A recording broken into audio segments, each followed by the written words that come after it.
Ada Monroe stands outside her own company headquarters in freezing January wind, hands trembling with rage. Security just barred her entry.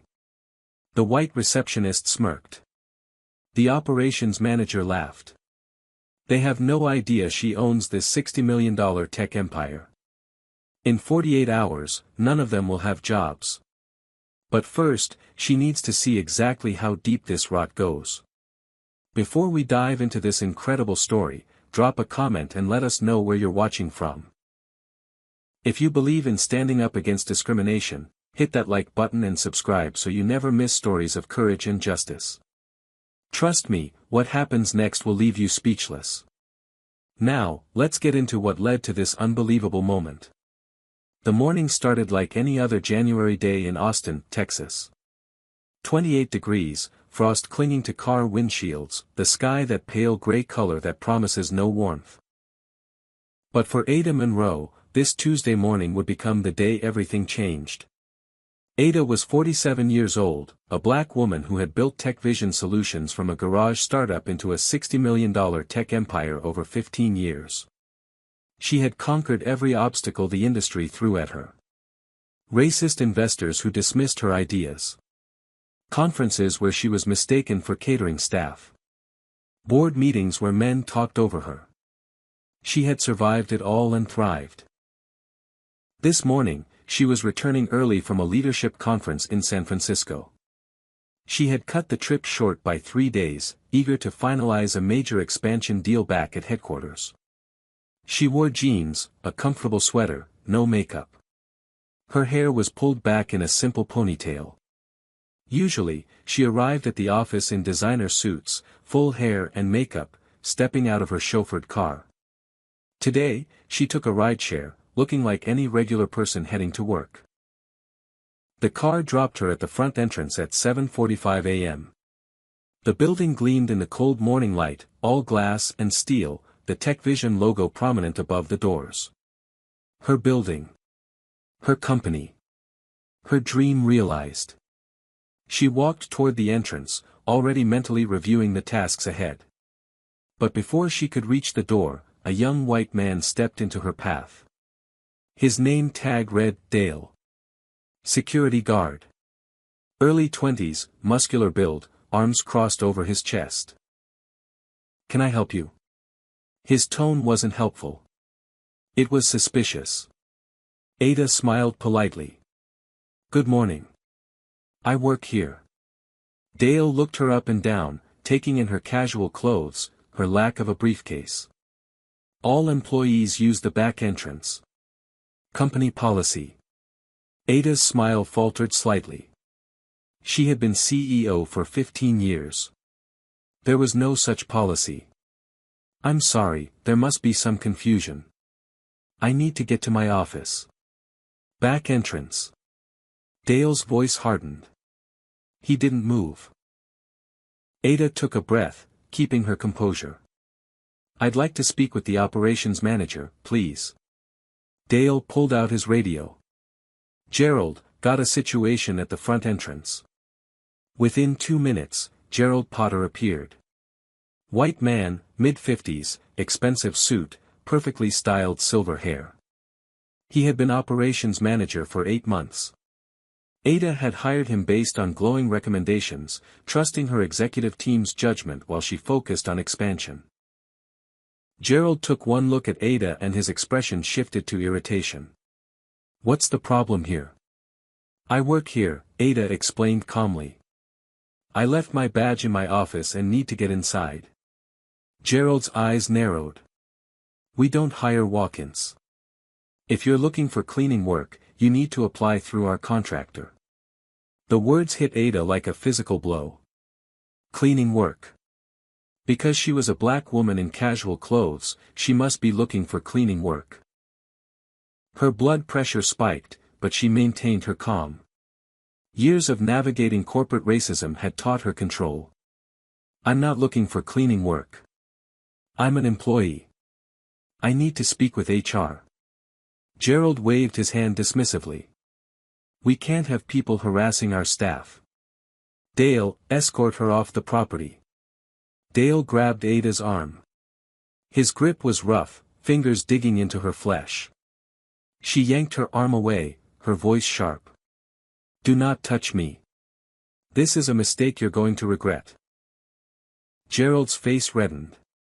"Listen, lady. We don't tolerate aggressive behavior. Leave now, or we call the police." Ada looked past them into the lobby. A small crowd of early arriving employees had gathered, watching through the glass doors. She recognized several faces. Some looked confused, clearly recognizing her but uncertain. Others, all white employees, nodded in agreement with Gerald's treatment of her. Then the receptionist came outside. Helen Crawford, white woman in her 30s, bleached blonde hair, too much perfume. She looked at Ada with undisguised contempt. "Is there a problem?" Helen's voice dripped with false concern. "We can't have homeless people harassing our staff." Homeless. The word echoed in Ada's mind.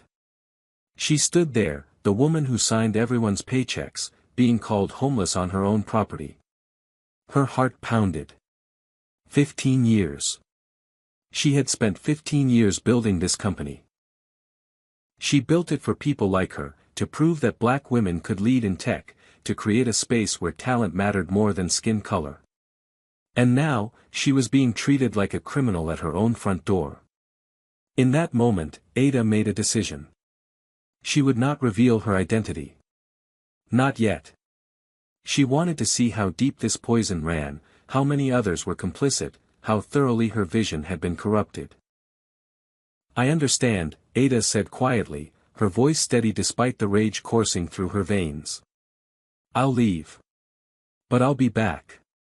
Gerald smirked, exchanging a knowing look with Helen. "Sure you will, sweetheart. Have a nice day."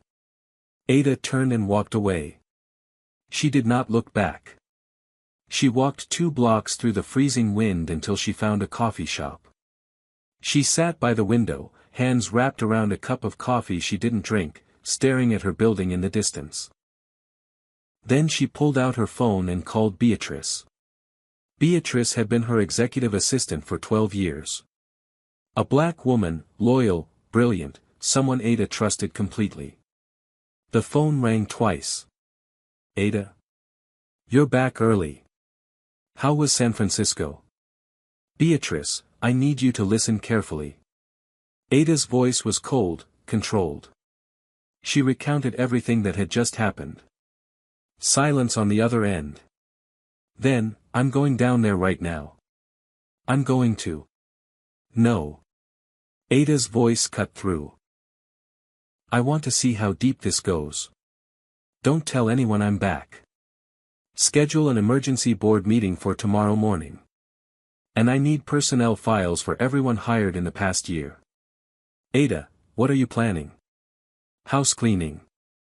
For the next 8 hours, Ada sat in that coffee shop. She pulled up security camera footage remotely, her admin access giving her eyes everywhere in the building. She watched Gerald throughout the day. Watched him joke with other managers in the break room. Watched him point at a black software engineer and say something that made the others laugh. She couldn't hear the audio, but she could read his lips, the quota higher. She watched him compliment a blonde marketing assistant, telling her she was going places, despite the fact that Ada knew her performance reviews were mediocre at best. Her hands shook with anger as she documented everything. Screenshots. Timestamps. Building a case. She reviewed company emails. What she found made her stomach turn. Gerald had been systematically undermining the diversity initiatives she had fought to implement. Black employees transferred to lower visibility positions. Promotion recommendations exclusively for white employees. Her vision, corrupted. She had trusted the wrong people. She had been so focused on expansion, on growth, on competing in the market, that she had taken her eye off the internal culture. And rot had set in. The coffee in Ada's cup had gone cold hours ago. Outside, the January sun was setting, painting the Austin sky in shades of orange and purple. She barely noticed. Her eyes were fixed on her laptop screen, scrolling through months of data that revealed a pattern of discrimination so systematic it took her breath away. She called Raymond. He was her mentor, a black man in his 60s who had invested in TechVision when it was just an idea scribbled on napkins. He was also on the board of directors, someone whose judgment she valued above almost anyone. Ada. Good to hear from you. How's the conference? Raymond, I'm back in Austin. And we have a serious problem. She told him everything. The incident at the door. What she had discovered in the files. When she finished, there was a long silence. Ada, I need to tell you something. Raymond's voice was heavy. I've noticed changes too. Over the past 6 months, several of our best black engineers quit. I looked at their exit interviews. They all cited hostile work environment. Ada closed her eyes. Why didn't you tell me? I tried to bring it up twice. You were focused on the expansion deal. I thought maybe I was being oversensitive. Maybe I was seeing problems that weren't there. He paused. I should have pushed harder. We both should have paid more attention. Ada's jaw tightened. But we're paying attention now. She spent another hour on the phone with Raymond, strategizing. They agreed on immediate action. Tomorrow morning, an emergency board meeting. Full investigation. No more delays. After hanging up, Ada allowed herself a moment of personal reflection. She thought about her mother, gone 5 years now. Her mother had been a factory worker in Houston, cleaning offices at tech companies at night to make ends meet. She had faced constant disrespect. Supervisors who treated her as invisible. Colleagues who assumed she was uneducated. Ada had built TechVision partly in her honor. To prove that black women could not only work in tech, but lead it. To create a company where her mother would have been valued and respected. And somewhere along the way, she had failed that mission. Not anymore. Ada opened a new document and began outlining her plan. She would need to be strategic, thorough, and absolutely certain of her legal ground. She emailed her lawyer, requesting an urgent meeting for first thing tomorrow morning. She reviewed company bylaws, confirming her authority as founder and majority shareholder. Then she scheduled what she labeled as a surprise operational audit through Beatrice. External consultants to review all departments. Gerald and his team would have no warning, no time to cover their tracks. The trap was set. At 8 p.m., Ada was still in the coffee shop when she saw them. Gerald, Bonnie Fletcher from HR, Helen the receptionist, and 3 other managers she recognized. They walked past the coffee shop window, laughing, heading toward a bar 2 blocks down. Ada waited 5 minutes, then followed. The bar was one of those trendy Austin places, all exposed brick and craft beer. Ada slipped in, choosing a corner booth in the shadows. She ordered water, pulled her baseball cap lower, and listened. They were loud. Already a few drinks in, judging by the volume. Their conversation drifted to her corner. Company's getting soft, Gerald said, leaning back in his chair. Too much diversity nonsense. We need to focus on actual talent. Bonnie laughed. I've been burying those discrimination complaints. Most of them are just people who can't handle feedback. Helen swirled her wine. Did you see that black woman this morning? Probably casing the place to rob it later. They all laughed. Actually laughed at the thought. Ada's hand shook as she pulled out her phone. She started the voice recorder app, angling the phone toward their table. She captured 15 minutes of conversation. Racist jokes. Complaints about politically correct hiring. Bonnie admitting she had been systematically dismissing legitimate harassment complaints. When they finally left, stumbling and loud, Ada sat in the booth for another 10 minutes. Her entire body felt like it was vibrating with suppressed rage. But beneath the rage was something else. Certainty. She knew what had to be done. There would be no hesitation, no second-guessing, no mercy. Tomorrow, everything would change. Ada arrived at headquarters at 6 a.m. through the private CEO entrance. No one saw her slip in. The building was quiet, just the hum of servers and the soft footsteps of the night cleaning crew finishing their shift. She took the elevator to the top-floor executive suite. Beatrice was already there, 2 cups of coffee on the desk, file folders stacked and organized. When Beatrice saw Ada's face, she knew this was going to be serious. "Everything you asked for." Beatrice handed over the files. "Personnel records, financial reports, the works." "Ada, some of this stuff is bad. Really bad." "I know." Ada sat down, began reviewing. "Today we fix it."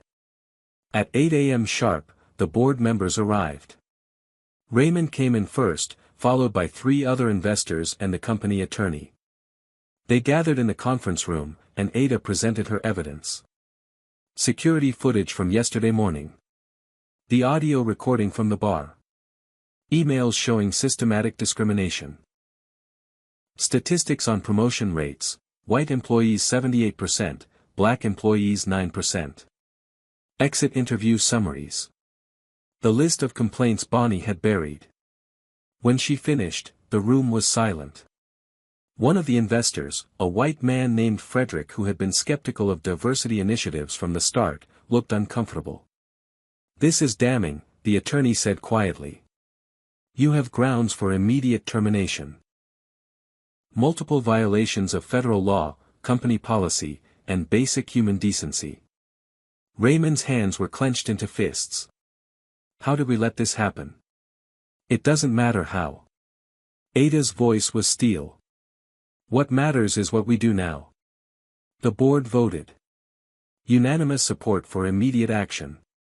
At 9 a.m., an email went out to all staff. Mandatory meeting in the main conference room. No exceptions. Gerald saw the email and scowled. "Another waste of time," he muttered to Bonnie.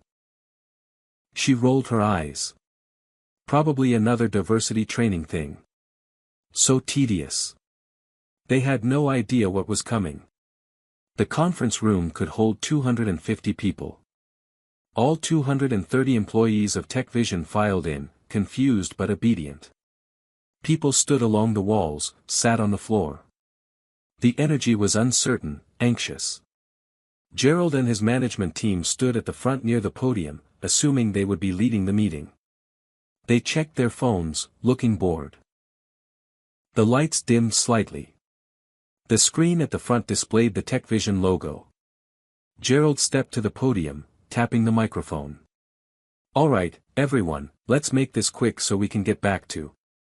The side door opened. Ada walked in. She wore an immaculate charcoal power suit, tailored perfectly. Her hair was styled in elegant waves. Diamond earrings caught the light. Her heels clicked on the floor with the precision of a countdown clock. The room went completely silent. You could have heard a pin drop. Gerald's face drained of all color. His mouth opened, then closed. No words came out. Dale, standing near the back, actually gasped out loud. Helen's wine glass from last night might as well have shattered right there. Ada walked slowly to the front of the room. Every eye followed her. The click of her heels was the only sound in the entire space. Gerald found his voice, stammering. "Ms. Monroe, we didn't expect you back until Friday. We were just about to." Ada held up one hand. Silence fell instantly. "Yesterday morning," Ada began, her voice calm and clear, "I arrived at this building at 7:45 a.m. Dale shrank back against the wall, trying to become invisible.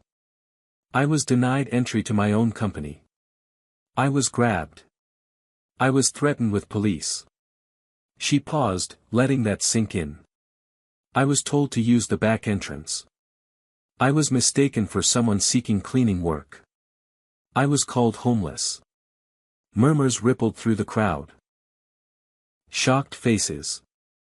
Some employees looked genuinely horrified. Others looked guilty, knowing they had witnessed it and said nothing. I was called aggressive for objecting to being manhandled on my own property. Gerald tried to interrupt. Ms. Monroe, there was obviously a misunderstanding. If we had known. Ada's voice cut through like a blade. The only misunderstanding was mine. I misunderstood the culture that had taken root in this company. She signaled to Beatrice. The presentation began. The screen showed security footage from yesterday morning. Every employee in the room watched as Dale blocked Ada's path. As Gerald dismissed her. As Helen came outside with her contemptuous smile. Then the audio recording played. Gerald's voice, crystal clear, companies getting soft. Too much diversity nonsense. Bonnie's voice, I've been burying those discrimination complaints. Helen's voice, that black woman this morning. Probably casing the place. The room erupted. Gasps. Angry muttering. Several black employees were crying. White employees looked at each other, shame written on their faces. Then came the emails. Projected on the giant screen for everyone to read. Gerald's email to the hiring manager, let's focus on culture fit. Code words. Everyone knew what that meant. The spreadsheet appeared next. Promotion rates by race. The disparity was impossible to ignore. Exit interview summaries from 6 black engineers who had quit. All citing hostile environment. All ignored by HR. The list of complaints Bonnie had buried. Sexual harassment. Racial slurs. Discriminatory treatment. All swept under the rug. Gerald tried to leave. Raymond stepped in front of the door, arms crossed.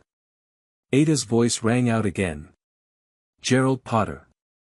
You're fired. Security will escort you out immediately. Gerald's face went red. You can't do this. I'll sue. This is discrimination. Please do sue.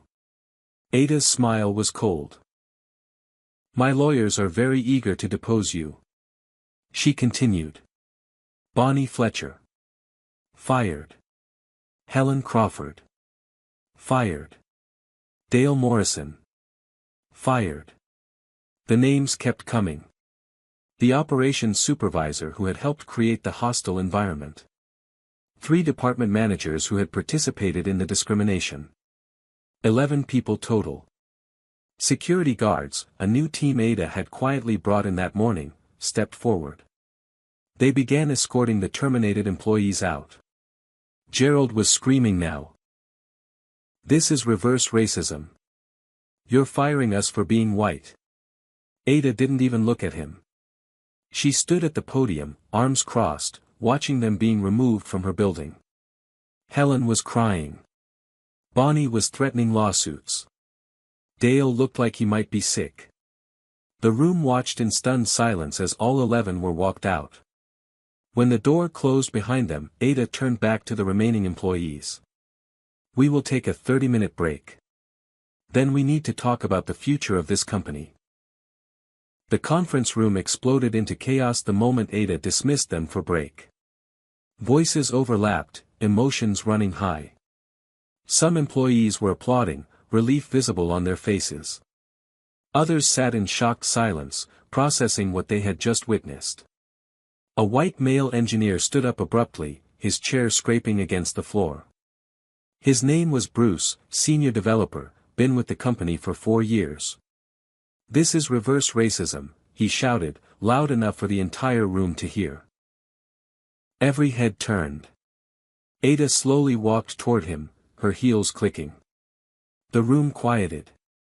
Explain to me, Ada said, her voice dangerously calm, how enforcing anti-discrimination policy is racist. Bruce's face reddened. You just fired 11 white people. I fired 11 people who violated federal law and company policy. Their race had nothing to do with it. Their actions did. Bruce stammered, looking around for support. Finding none, he sat down quickly, jaw clenched. Ada addressed the room. 30 minutes. Use it wisely. During the break, 3 senior developers cornered Ada in the hallway outside her office. All white men. All looking angry. The lead developer was named Clark. Tall, confident, used to getting his way. "You're destroying team morale," he said bluntly. Ada crossed her arms. Morale was already destroyed. You just didn't notice because you weren't the one suffering. Gerald was efficient, another developer chimed in. Our numbers were up under his management. Numbers mean nothing if we lose our soul in the process. Clark leaned in. Maybe you're being too sensitive about yesterday. It was just a misunderstanding. Ada stared at him. Really looked at him. Saw the privilege in every line of his face, the complete inability to understand what she had experienced. Too sensitive. Her voice dropped. I was physically grabbed on my own property. I was humiliated in front of my employees. I was treated like a criminal for being black in casual clothes. And you think I'm being too sensitive? Clark backed down, but the resentment in his eyes didn't fade. Fine. Do what you want. But don't expect everyone to be happy about it. I don't expect everyone to be happy. I expect everyone to be professional and respectful. Can you manage that? He walked away without answering. The meeting resumed 30 minutes later. The energy in the room was different now, charged with tension and uncertainty.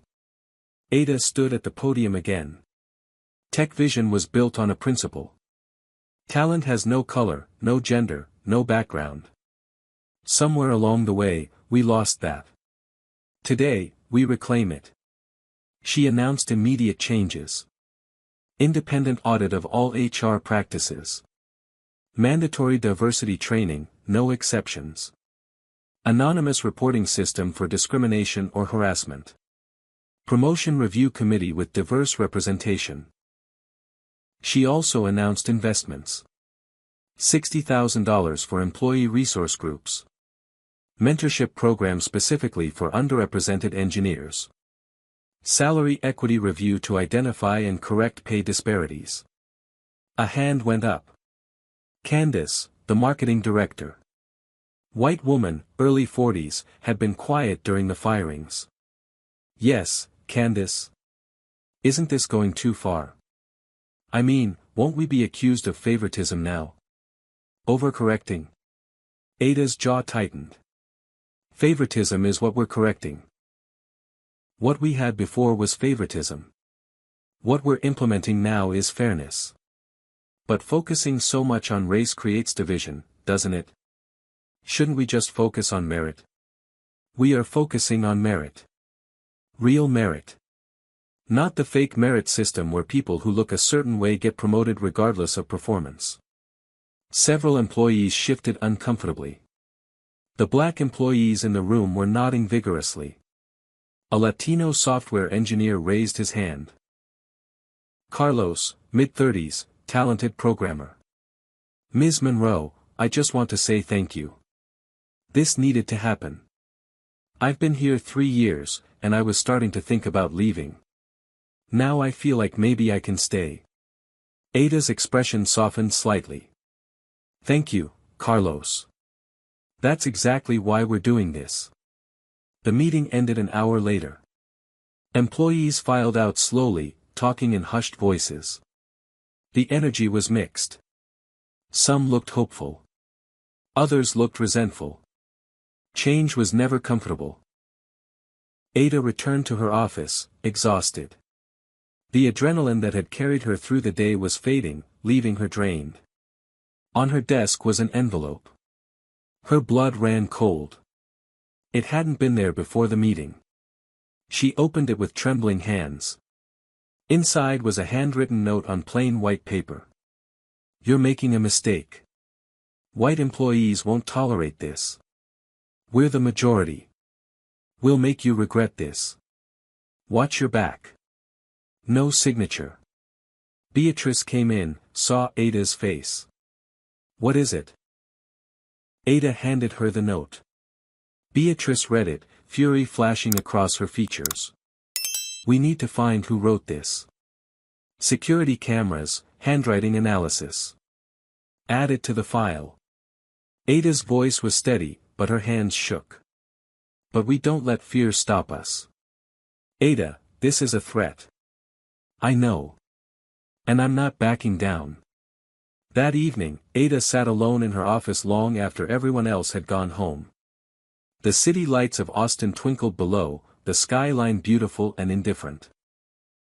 She looked at the framed photo on her desk. Her mother, smiling in her church clothes. Taken a year before she died. Her mother had cleaned offices at tech companies, facing disrespect and discrimination every single day. She had never complained. She had just worked harder. Ada had built TechVision partly to honor her. To create a space where people like her mother would be valued. The tears came then. She let them fall. Tears for the humiliation yesterday. Tears for the betrayal she had discovered. Tears for the fight still ahead. But also tears of relief. Relief that she had taken action. Relief that she had stood up. Her phone buzzed. A text from Raymond. You did the right thing. I'm proud of you. Ada wiped her eyes, straightened her shoulders. Tomorrow, she would continue rebuilding. Tonight, she would let herself feel everything. Now, I want to hear from you.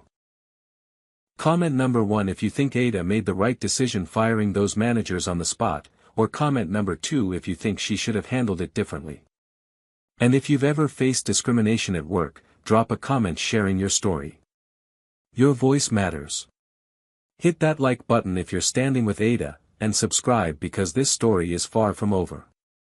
What do you think happens next when the media gets wind of this mass firing? Will Ada's company survive the backlash, or will her stand for justice cost her everything she built? Keep watching to find out. Ada woke up the next morning to her phone exploding with notifications. 47 missed calls. Hundreds of emails. Text messages flooding in so fast her phone couldn't keep up. She grabbed her phone, scrolling through the alerts. Her stomach dropped. The story had leaked.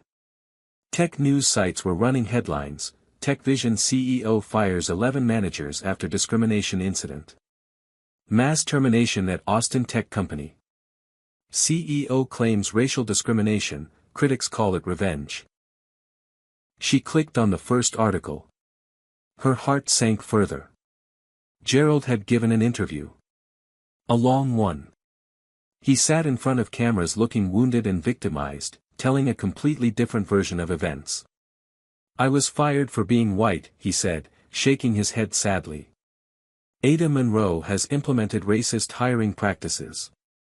She's discriminating against qualified white employees to fill some quota. What happened to me could happen to anyone. The reporter asked about the audio recording. Gerald dismissed it. Taken out of context. We were joking around after work. Everyone knows you can't take bar talk seriously. The comments section was a nightmare. Thousands of people weighing in, most of them hostile. This is what's wrong with America. Reverse racism is real. She should be sued into bankruptcy. DEI is destroying our country. Ada's hands trembled as she scrolled. There were supportive comments too, people defending her, but they were drowned out by the vitriol. Her phone rang. Her PR director, panicking. Ada, we need to do damage control immediately. The narrative is getting away from us. Schedule a press conference. Today. 3 p.m. Are you sure? Maybe we should wait, let things cool down. Today. Ada arrived at headquarters 2 hours later to find protesters outside. About 20 people holding signs. Reverse racism is real. Merit not melanin. Fire Ada Monroe. Local TV crews were filming everything. Cameras swung toward her as her car pulled up. She stepped out, head high, ignoring the shouts. Inside, her executive team was waiting. The remaining managers, Beatrice, Raymond, and the company lawyer. They spent the next 3 hours preparing. Writing a statement. Anticipating questions. Reviewing the evidence again. At 3 p.m., Ada stood before a room full of reporters. Cameras everywhere. Microphones pointed at her like weapons. She read her statement calmly, clearly. She explained what had happened. She played the audio recording from the bar. She showed the discrimination statistics. She explained her commitment to a merit-based culture where everyone, regardless of race, had equal opportunity. The questions came fast and hard. Ms. Monroe, aren't you being vindictive? Isn't this just revenge for a misunderstanding? Ada's voice was steady.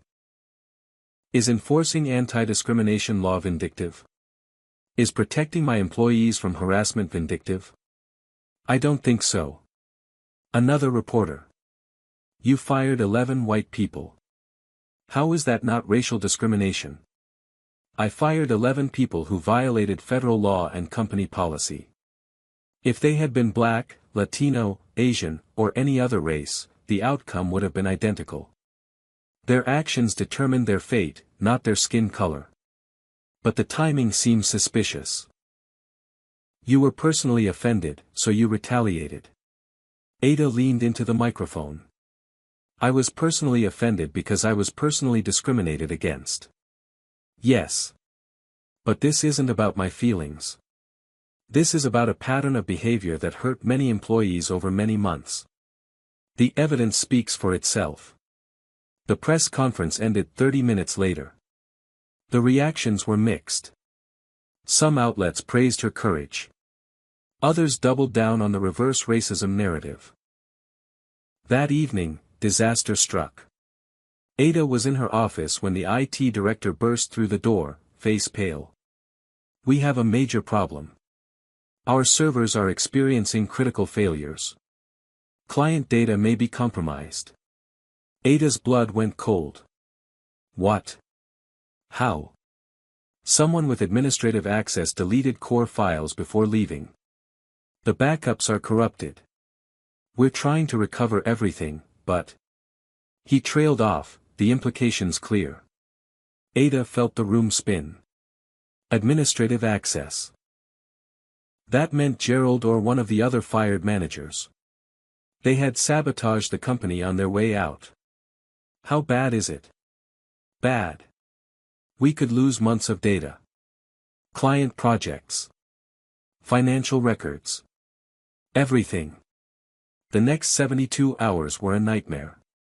The IT team worked around the clock trying to recover the deleted files. Ada called every affected client personally, explaining the situation, apologizing, promising solutions. Most were understanding. But 3 major clients, spooked by the combination of the mass firings and now the data breach, sent termination notices. Including their biggest client. A pharmaceutical company that paid $80,000 per month. Their email was cold and professional. Given recent instability, we no longer feel confident in TechVision's ability to meet our needs. Ada stared at the email until the words blurred. This was exactly what Gerald and his team had wanted. To hurt her. To hurt the company. To make her pay for holding them accountable. The IT director finally traced the sabotage. Email trails between Gerald, Bonnie, and 2 of the other fired managers. They had planned this weeks ago. They had anticipated being caught eventually and had planted their insurance policy.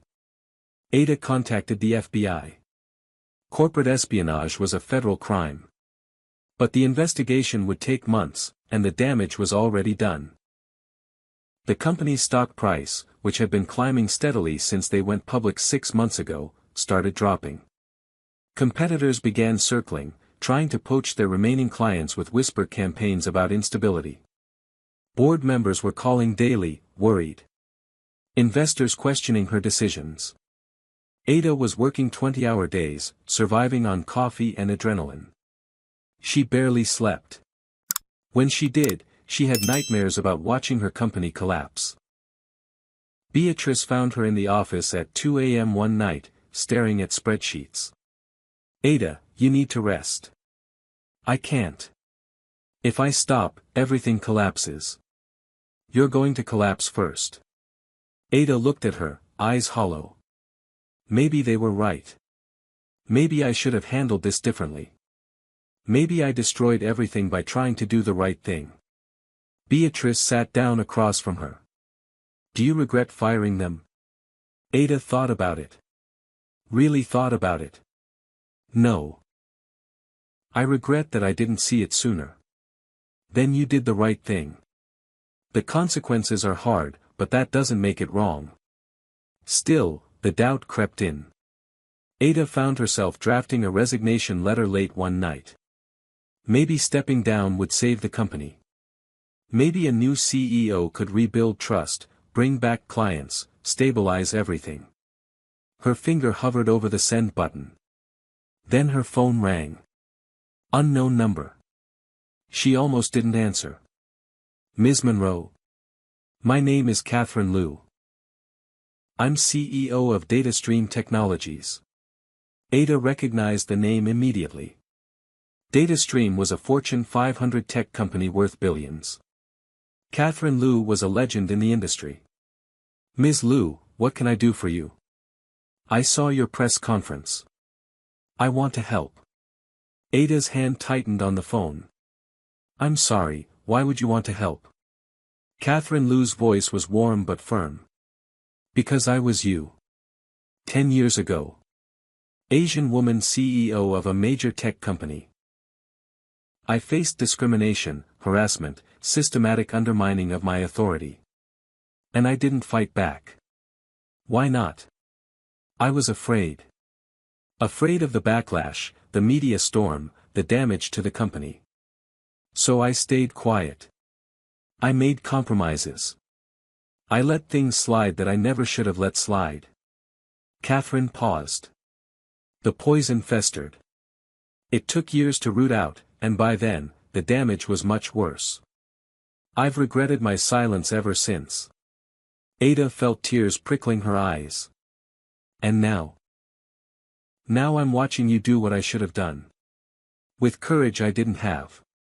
And I want to support you. 24 hours later, Catherine Liu flew to Austin. They met in Ada's office, and Catherine laid out her proposal. DataStream would contract TechVision for a major project. $2 million over 3 years. A massive vote of confidence that would stabilize Ada's company and send a signal to the market. Why? Ada asked again. This is going to bring you negative attention too. Catherine smiled. Good. It's time more of us stood up. I'm tired of watching people tear down leaders who have the courage to enforce basic human decency. The contract was signed that afternoon. The announcement went out the next day. The effect was immediate. Catherine Liu was respected across the industry. Her public support gave Ada legitimacy. The narrative began to shift. Then others followed. A black female CEO of a cybersecurity firm reached out, offering partnership. A Latino tech entrepreneur publicly endorsed Ada's actions. Female founders started sharing their own stories of discrimination, praising Ada's courage. Tech diversity advocacy groups organized in her support. They held counter-protests, created social media campaigns with the hashtag #StandWithAda and #TechAccountability. Within a week, the hashtags were trending. Major media outlets that had been skeptical started running more balanced coverage. The FBI investigation concluded faster than expected. The evidence was overwhelming. Gerald, Bonnie, and 2 others were charged with federal crimes: intentional destruction of company property, conspiracy to harm a business, corporate sabotage. They faced up to 10 years in prison and massive fines. The FBI director called Ada personally to apologize for what she had endured and to commend her for her handling of the situation. Slowly, painfully, things began to stabilize. Inside TechVision, real change was happening. The new HR director, Felicia, was a black woman with 20 years of experience. She was tough, fair, and took no nonsense. The anonymous reporting system she implemented received 43 complaints in the first week. The volume was shocking but also revealing. It showed just how much had been hidden, how many people had been suffering in silence. Some complaints were against managers Ada hadn't fired. People she had trusted. The discovery was painful. One complaint detailed sexual harassment by a senior project manager. Multiple women had reported it to Bonnie, who had dismissed their concerns. The project manager was still employed. Another complaint described an environment where LGBTQ employees were mocked and excluded. The department head had created the hostile culture and encouraged it. A third complaint showed evidence of a manager manipulating performance reviews to favor his friends, while downgrading talented employees he personally disliked. Ada investigated every single complaint thoroughly. Then she acted. 3 more managers were fired. This time, there was less resistance. The employees who remained were starting to understand that Ada was serious about culture change. But not everyone was on board. Bruce, the senior developer who had called the firings reverse racism, requested a meeting. Ada braced herself for another confrontation. Bruce sat down across from her, looking uncomfortable. He fidgeted with his coffee cup, not meeting her eyes. Finally, he spoke. "I owe you an apology." Ada was so surprised she didn't respond immediately. Bruce continued. "I've been thinking. A lot. About what you said. About how I didn't notice the problems because I benefited from them." He finally looked up. "You were right. I was comfortable, so I didn't care that other people weren't." "What changed your mind?" Ada asked quietly. "I started actually talking to people. To Carlos in engineering. To Felicia in HR. To the black developers on my team who I'd never really listened to before." He shook his head. "They told me things I should have noticed. Should have cared about. I was so focused on defending Gerald because he made my life easy. I didn't care that he made other people's lives hell." Ada leaned back in her chair. "Thank you for saying that. I want to be part of the solution. How can I help?" "Mentor junior developers. All of them. Not just the ones who look like you or think like you. Use your influence to make space for others." Bruce nodded. "I will. I promise." After he left, Ada sat quietly for a moment. This, she thought, was what real change looked like. Not just firing the worst offenders, but changing hearts and minds. Slowly. Painfully. One conversation at a time. It wouldn't be easy.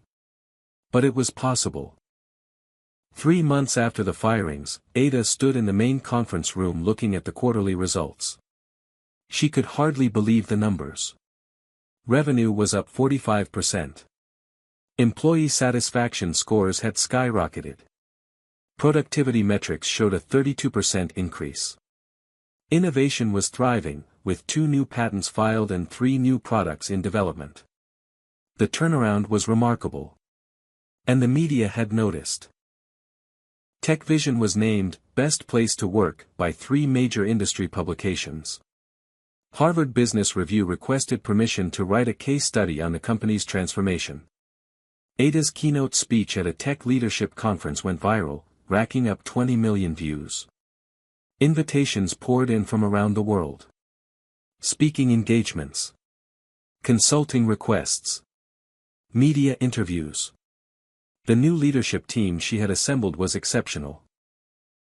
Felicia had been promoted from HR director to chief operating officer. She was brilliant, strategic, and completely committed to building an inclusive culture. The new CFO was Jerome, Raymond's son.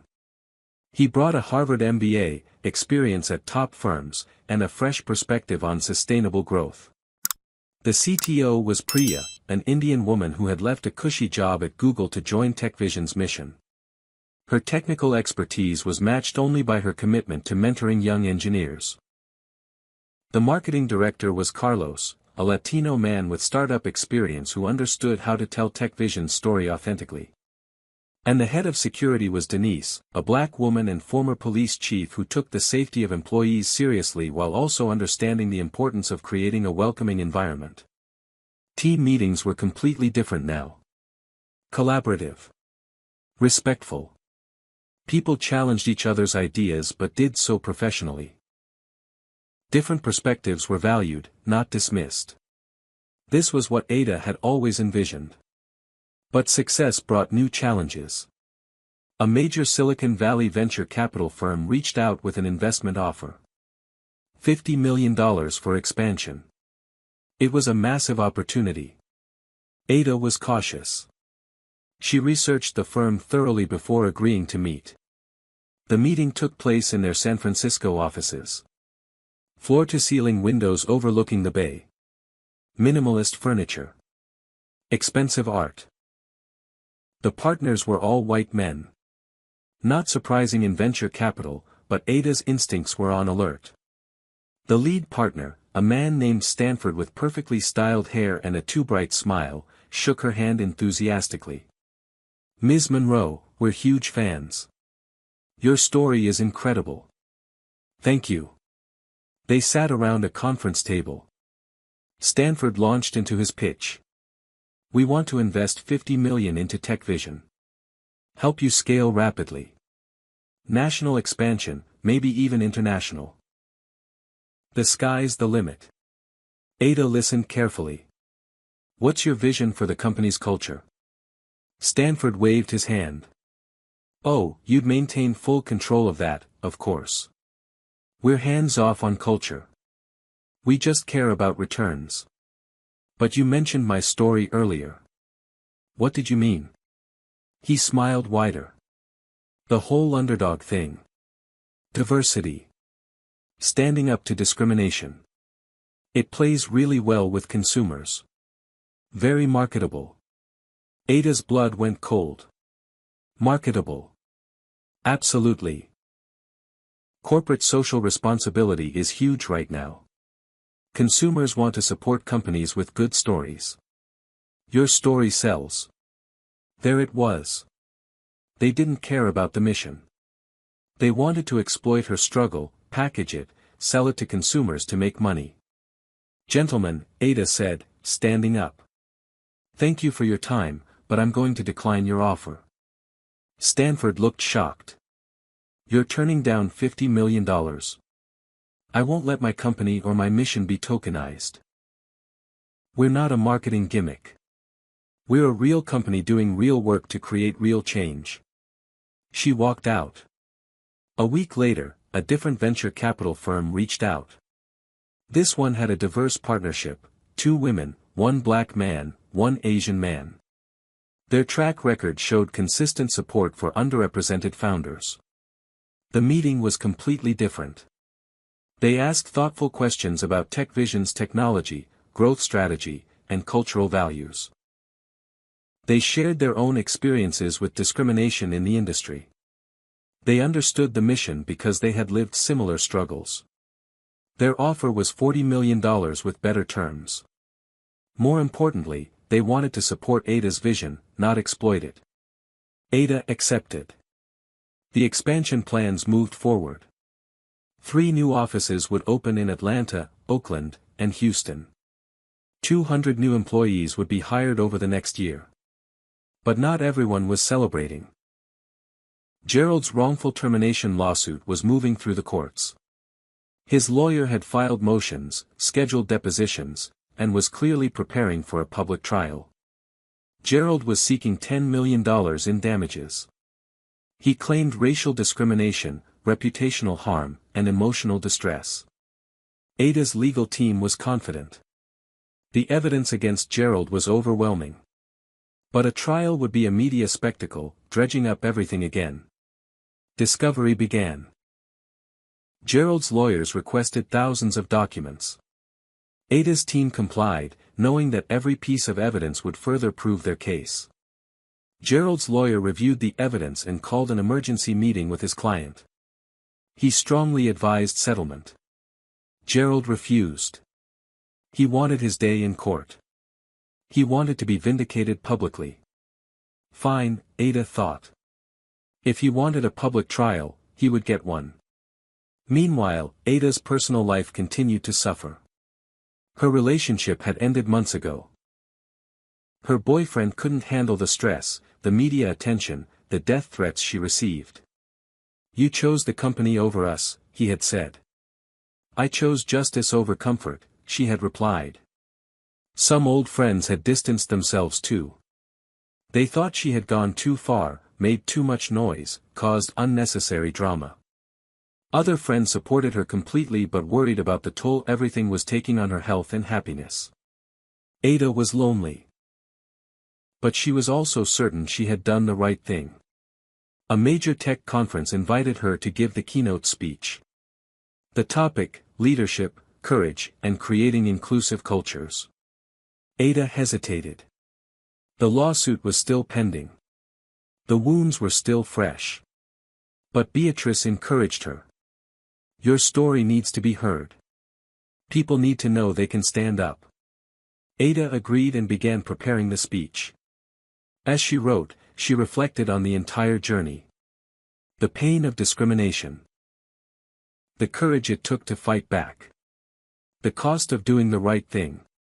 The triumph of seeing real change. She realized she had become a symbol. Not just a CEO, but a representation of what was possible when someone refused to accept injustice. It was a heavy responsibility. But one she was willing to carry. One afternoon, a young black woman knocked on Ada's office door. Her name was Geneva, an intern in the software engineering department. "Ms. Monroe, do you have a moment?" "Of course. Come in." Geneva sat down, nervous energy radiating from her. "I wanted to thank you." "For what?" "For fighting. For showing us we don't have to accept disrespect." Geneva's eyes were bright with emotion. "I almost quit tech completely. I felt like I didn't belong. Like no matter how hard I worked, I'd always be seen as less than." Ada's throat tightened. "But watching you," Geneva continued. "Watching you stand up and refuse to back down. You showed me I have a right to be here. That I deserve respect." "You absolutely do," Ada said firmly. "I want to be a CEO someday. Like you." Ada smiled, truly smiled for the first time in weeks. "You will be. And you'll do it even better than I did." This conversation, more than any award or recognition, reminded Ada why the fight mattered.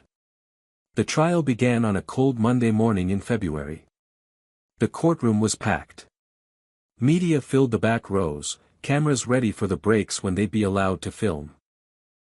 Supporters of both sides lined the hallway outside, holding signs and shouting slogans. Gerald's legal team was aggressive and expensive. 3 lawyers in sharp suits, ready to paint Ada as an angry, vindictive executive who abused her power. Ada's lawyer, a brilliant black woman named Diane, was calm and prepared. The judge, a black woman named Harriet Williams with a reputation for running a tight courtroom, called for order. Gerald's lead attorney stood for his opening statement. "Ladies and gentlemen of the jury, this case is about abuse of power. Ada Monroe fired my client not because he did anything wrong, but because she was embarrassed and wanted revenge. She fired 11 people, all of them white, in a clear case of racial discrimination. My client's career has been destroyed. His reputation ruined. All because Ms. Monroe couldn't handle a simple misunderstanding." Diane stood for her opening. "This case is about accountability. Gerald Potter systematically discriminated against black employees. He created a hostile work environment. He buried complaints of harassment. And when confronted with evidence of his actions, he sabotaged the company. The defense will prove, beyond any doubt, that Mr. Potter was fired for cause. Not revenge. Not discrimination. Justice. Gerald took the stand first.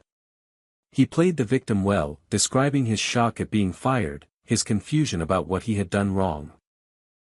He portrayed himself as a dedicated employee who just wanted to do his job well. "I never discriminated against anyone," he said earnestly. "I hired and promoted based on merit. Nothing else." Under cross-examination, Diane was surgical. "Mr. Potter, you're familiar with this audio recording?" She played the bar conversation. Gerald shifted uncomfortably. "That was taken out of context. We were just joking around. Joking about burying discrimination complaints. That's not what I meant." "What did you mean when you said the company was getting too soft with diversity initiatives?" "I just meant we should focus on qualifications." "Were the black employees you refused to promote unqualified?" "Some of them, yes." Diane pulled out performance reviews. "According to these official reviews, which you signed, all of them exceeded expectations." "So they were qualified, weren't they?" Gerald had no good answer. The parade of witnesses was devastating. Former black employees took the stand one by one, describing the hostile environment Gerald had created. One engineer testified, "He told me directly that I was only hired because of affirmative action. He said I should be grateful to even have a job." Another employee, "He blocked my promotion 3 times. Meanwhile, a white colleague with less experience and lower performance ratings was promoted over me." A female developer, "He created an environment where I dreaded coming to work. Every day felt like a battle just to be treated with basic respect." Their testimonies were raw, painful, and completely believable. Several jury members were visibly moved. Gerald's lawyer tried to discredit them, suggesting they were disgruntled former employees looking for revenge or a payout. But their stories were too consistent, too detailed, too genuine to dismiss. Then came Ada's turn to testify. She took the stand wearing a navy suit, her bearing professional but her emotions barely contained. Diane guided her through her testimony. Ada described building Tech Vision from nothing, her vision for an inclusive tech company, the values she had tried to instill. Then she recounted the morning she was barred from entering her own building. "I stood outside in the cold," Ada said, her voice breaking slightly. "And I felt exactly like I did in my 20s. Being told I didn't belong. That I wasn't good enough. That I must be there for some menial work because surely I couldn't actually be qualified for anything else." The courtroom was silent. "When I discovered the extent of the discrimination happening inside my own company, I was devastated. But I also knew exactly what I had to do. I had to hold people accountable. I had to show my employees, especially the ones who had been suffering, that their CEO would protect them." "So you fired them out of anger?" Gerald's lawyer asked on cross-examination. "I fired them because they violated federal law and company policy. If I had been angry, I would have acted immediately. Instead, I investigated thoroughly, consulted with the board and legal counsel, and made a decision based on evidence." The bombshell evidence came next. Diane presented personnel files showing systematic bias in Gerald's decisions. Performance reviews where he had downgraded black employees without justification. Emails discussing culture fit as code for hiring white employees. Financial analysis showing black employees were paid 12% less than white employees in equivalent roles. Text messages between Gerald and Bonnie mocking diversity initiatives, calling them politically correct nonsense. The jury's expressions shifted from skeptical to disgusted. Gerald's defense called character witnesses. Former colleagues who described him as professional and fair. But under cross-examination, every single one admitted they were white and had never witnessed his interactions with black employees. One witness made a critical mistake. Gerald just wanted to hire the best people. Diane pounced. Are you suggesting that black employees aren't the best people? The witness backpedaled frantically. No, that's not what I meant. Too late. The implication hung in the air. Closing arguments were powerful on both sides.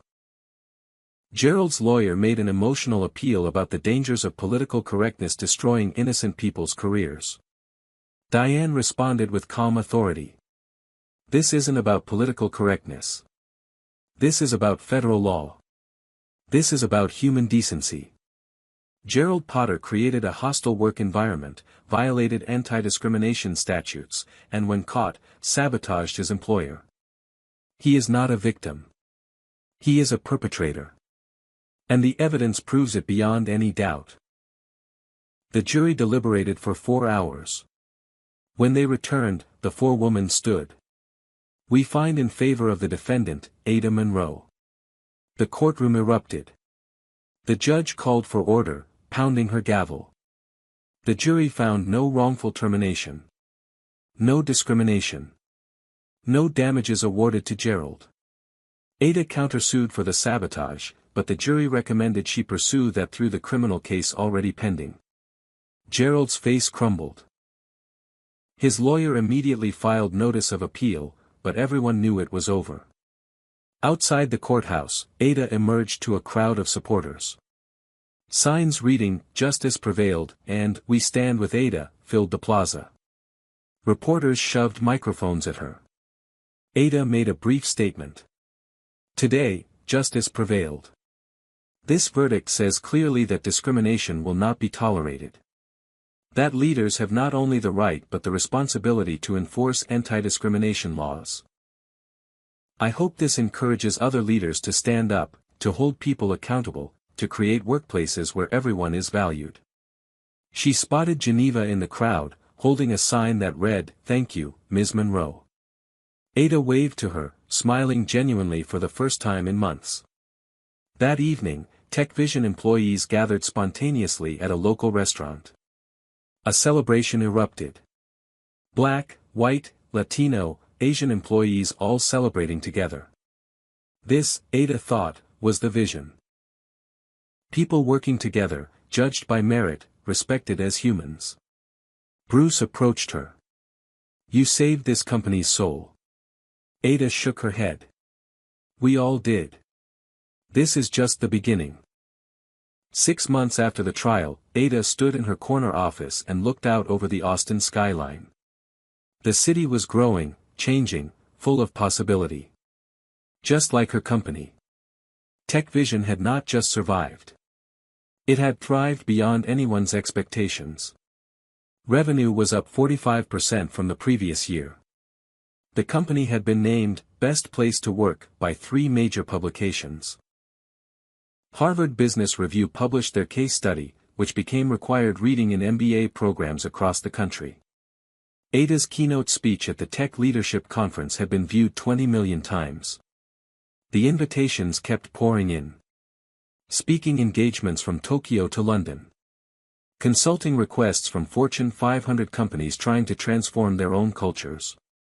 Tonight was special. Ada was receiving the Tech Leader of the Year award at an industry gala. She arrived at the ballroom in a stunning emerald gown. The room was filled with the most powerful people in tech. CEOs, investors, innovators. When her name was called, Ada walked to the stage. The applause was thunderous. She looked out at the audience and saw young women of color sitting in the front rows, their faces full of hope and determination. She thought about her journey. From being barred entry to this moment of recognition. Her speech focused on accountability, courage, and the responsibility of leaders to create real change. She spoke honestly about the cost of her decisions but emphasized that some fights are worth everything. We cannot build great companies on rotten foundations, she said. Culture matters. Dignity matters. Justice matters. And when we get those things right, everything else follows. The standing ovation lasted 3 full minutes. After the ceremony, as Ada mingled with other attendees, a woman approached her. White woman, late 50s, well-dressed but nervous. Ms. Monroe, I'm Helen Crawford. Ada froze. The receptionist who had called her homeless. Helen's eyes were red-rimmed. I came to apologize. I know it doesn't change anything, but I needed to say it to your face. Ada stayed silent, waiting. I lost everything after you fired me. As I should have. It took me months of unemployment, of people looking at me with disgust when they learned what I'd done, to really understand. Helen's voice shook. I was raised with certain assumptions. Never questioned them. Thought I was a good person while saying and doing terrible things. What changed? Ada asked quietly. Losing my career forced me to examine my beliefs. Really examine them. I've spent the past year volunteering with diversity training organizations, trying to prevent other people from making my mistakes. She paused. I don't expect your forgiveness. I just wanted you to know that I changed. That your stand for justice changed me. Ada studied her for a long moment. Thank you for telling me. Change is what matters. Keep doing the work. Helen nodded, tears streaming down her face, and walked away. Ada stood there processing. Even small victories mattered. Even one person changing meant the fight was worth it. The expansion was in full swing. TechVision had opened 3 new offices in Atlanta, Oakland, and Houston. The company prioritized hiring from underserved communities, partnering with HBCUs for recruitment, creating internship programs for first-generation college students. Innovation was flourishing. 2 new patents. 3 product launches. Competitors were taking notice. Some were even copying TechVision's diversity initiatives, realizing that inclusive culture wasn't just morally right, it was good business. The industry was beginning to shift. Slowly. But movement was happening. Geneva had graduated and Ada hired her full-time. The young woman was fast-tracked into the leadership development program and was excelling. Natural leadership qualities were emerging. Ada mentored her personally, seeing herself in Geneva's determination and brilliance. One day, Geneva would lead this company. That thought filled Ada with profound pride. Ada had also started dating again. She met Chester at a non-profit fundraiser. He was a black man who directed youth programs in underserved communities.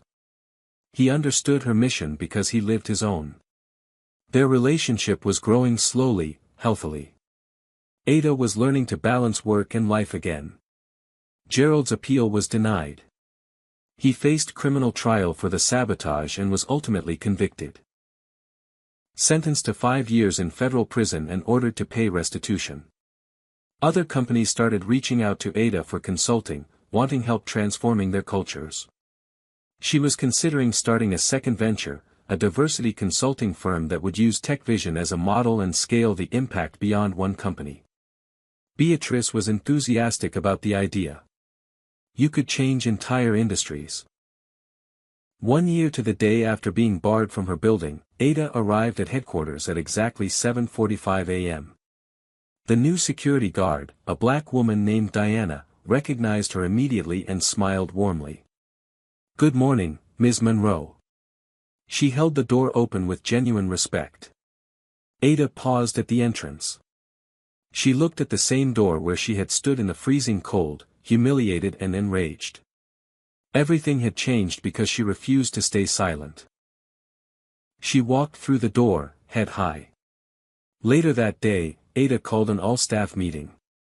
The company now had 280 employees, up from 230 a year ago.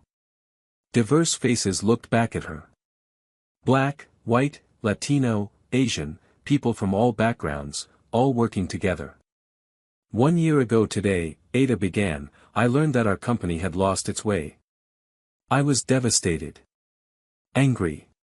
Hurt. But I was also determined. She paused, looking around the room. We chose to face our problems instead of hiding them.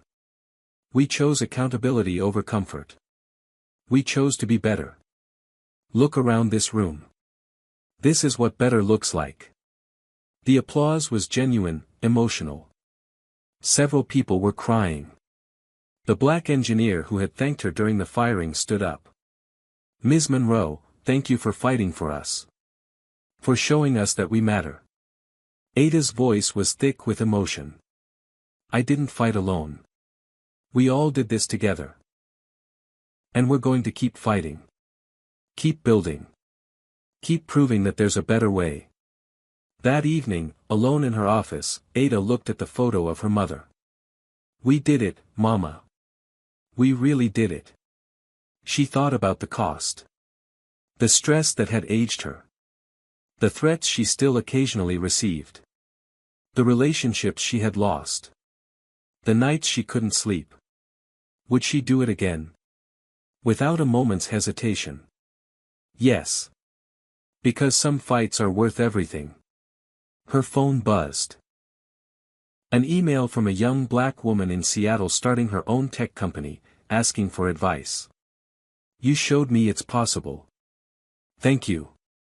Ada smiled and began typing her response. Her story was rippling outward, creating space for others to rise. This was the real victory. Not revenge.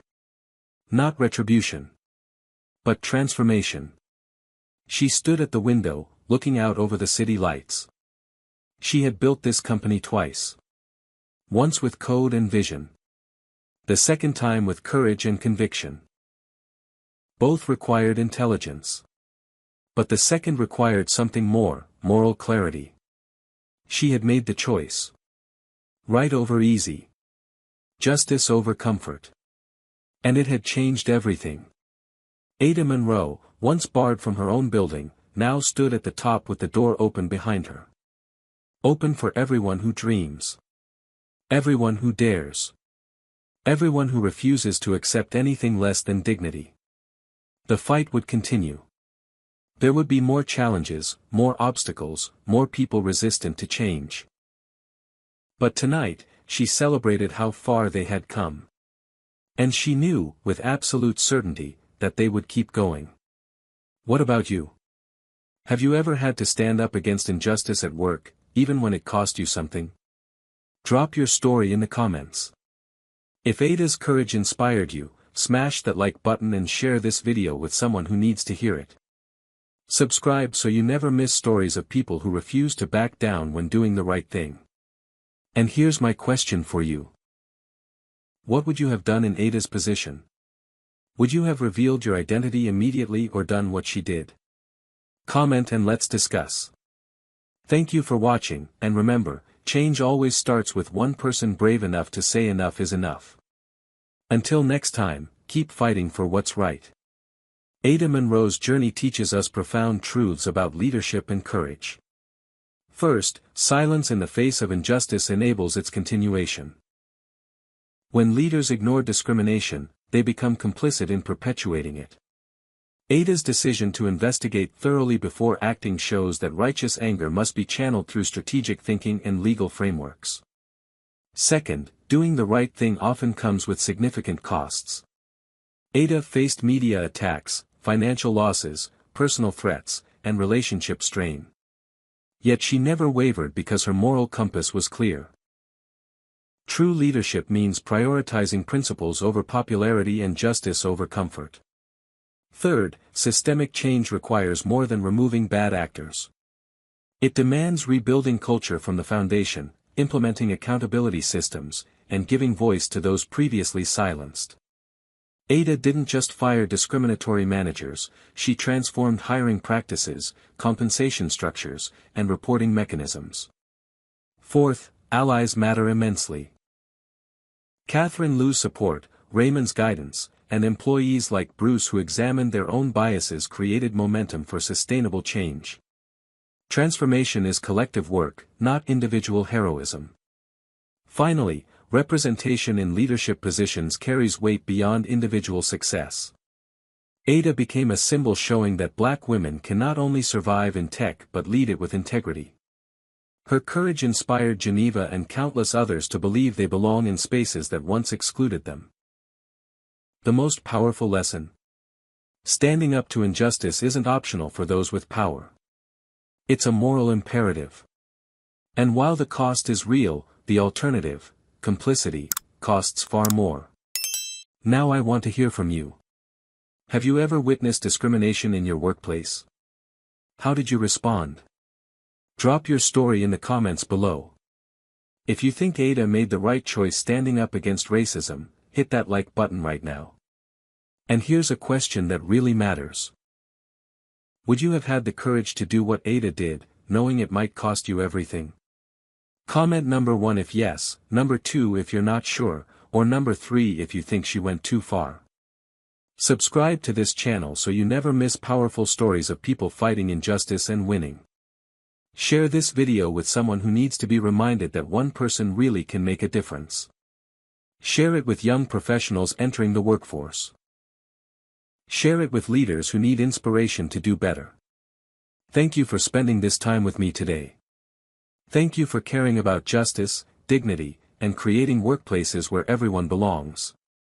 Remember, change doesn't happen because powerful people suddenly develop conscience. Change happens because brave people refuse to accept injustice, even when standing up costs them dearly. Until next time, keep fighting the good fight. Keep speaking truth to power. Keep believing that your voice matters. Because it does. Stay strong, stay courageous, and I'll see you in the next story.